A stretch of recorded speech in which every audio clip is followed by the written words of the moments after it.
আর এই দেশের অস্তিত্বকে নষ্ট করার জন্য দেশে এবং বিদেশে বহু চক্র কাজ করছে। গত 2 দিনের ঘটনা যদি আমরা অ্যানালিসিস করি, এর থেকে বহু কিছু কিন্তু বেরিয়ে আসবে। বিষয়টা খুব সহজ না। আমরা কথা বললেই একদল লোক দেশে রাগ করেন, একদল লোক বিদেশে বসে রাগ করেন। যারা বলেন যে দেশটা কারো বাপের না, আমি বলতে চাই এই দেশটা সকলের বাপের দেশ, সেই জন্য এই দেশটা আমাদের দেশ। সুতরাং এই কথা যারা বলেন, কথা সাবধানে বলবেন। আমার দেশের জন্য আমি যুদ্ধ করেছি, লড়াই করেছি, আরো লড়বো।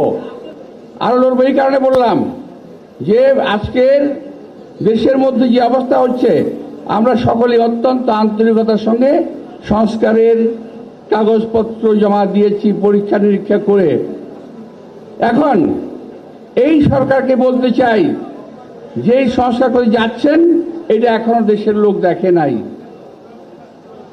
আর যেটা দৃশ্যমান সংস্কার হতে পারে সেটা অবিলম্বে শুরু করেন। সেটা হলো এই সচিবালয়ের ভিতরে যারা আপনাদের সংস্কারের কাজকে বাধা দেবে, বিপদগামী করবে, সেই সমস্ত সচিবরা এখনো সচিবালয়ের ভিতরে বসা আছে, তাদেরকে সরানোর ব্যবস্থা করেন।